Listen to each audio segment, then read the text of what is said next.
मेरी बच्ची की कैसी बुरी हालत थी। बहुत बुरी हालत थी, मुझे देखा ही नहीं जा रहा। हाथरस कांड में पुलिस प्रशासन की बड़ी लापरवाही सामने आई है। इस मामले में पुलिस परिवार से अलग ही कहानी बयां कर रही है, जिस पर किसी को यकीन नहीं है।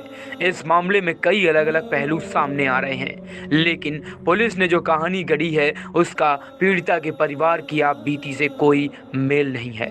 हम आपको बताते चलें कि इस मामले में कौन क्या कह रहा है। वहीं बात करें भाई की तहरीर की, तो भाई की तहरीर पर पहली एफआईआर दर्ज की गई, जिसमें पीड़िता के भाई ने सबसे पहले दर्ज कराई एफआईआर में बताया कि आरोपी संदीप खेत में उसकी बहन का गला घोटने की कोशिश कर रहा था, जिसकी चीख पुकार सुनकर जब मां वहां पहुंची तो आरोपी मौके से फरार हो गया।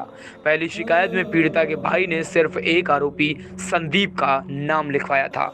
अपनी शिकायत में उन्होंने वारदात का समय 9:30 लिखवाया था। उसके बाद SC/ST अधिनियम और IPC की धारा 307 के तहत एफआईआर दर्ज कर गई थी। वहीं पुलिस के अनुसार एफआईआर को दर्ज करने वाले पीड़िता के भाई को तहरीर पढ़वा दी गई थी और उसकी सहमति के बाद पुलिस मुकदमा लिखा गया है। जहां पर मैंने अपनी बेटी को वहां देखा तो वह नग्न अवस्था में पड़ी थी। वहीं उसके शरीर में बहुत सा खून बह रहा था। मैंने उसे अपने दुपट्टे और उसके खून से लथपथ कपड़ों को ढक दिया। हम बेहद असमंजस में थे और एकदम से सदमे की हालत में थे। हमारी बेटी बेहोश हो गई थी। जाहिर है कि हम हाथरस के चंदापा पुलिस थाने में पुलिस को बलात्कार या सामूहिक बलात्कार का बयान नहीं दे सकते थे, जहां पहली प्राथमिकी दर्ज की गई थी, क्योंकि तब तक हमें पता नहीं था कि बेटी के साथ सामूहिक बलात्कार हुआ था। हमारी बेटी ने अपने भाइयों के कान में एक आरोपी संदीप का नाम बताया था और वह बेहोश हो गई। जब हमने सोचा कि गांव के रहने वाले संदीप नाम के लड़के ने उसकी पिटाई की है। यही सब पहली एफआईआर में दर्ज है।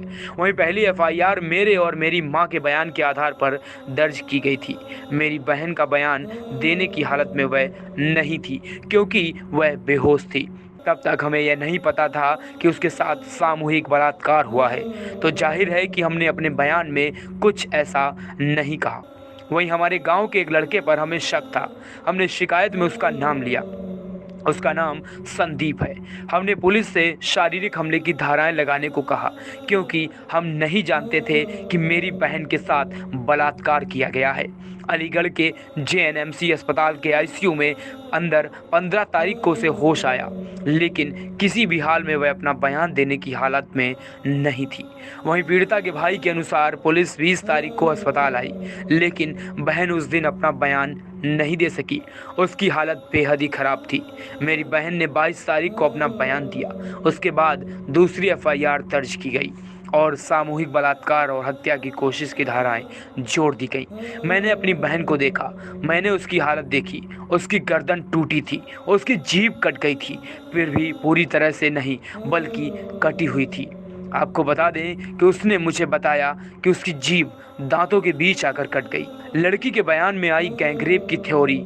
परिवार और पुलिस के अनुसार बीती 22 सितंबर को पहली बार पीड़ित लड़की ने गैंगरेप के बारे में उल्लेख किया और अन्य 3 अभियुक्तों के नाम बताए।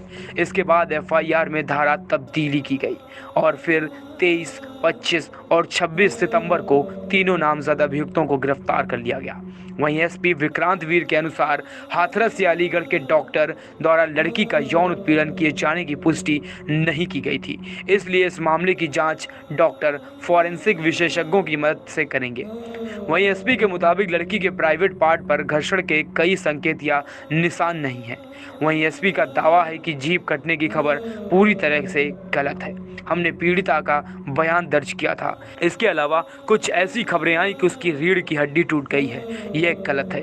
उसकी गला घोंटकर हत्या करने की कोशिश की गई है और गर्दन की हड्डी पर चोटें आई हैं, जिससे मामला जटिल हो गया।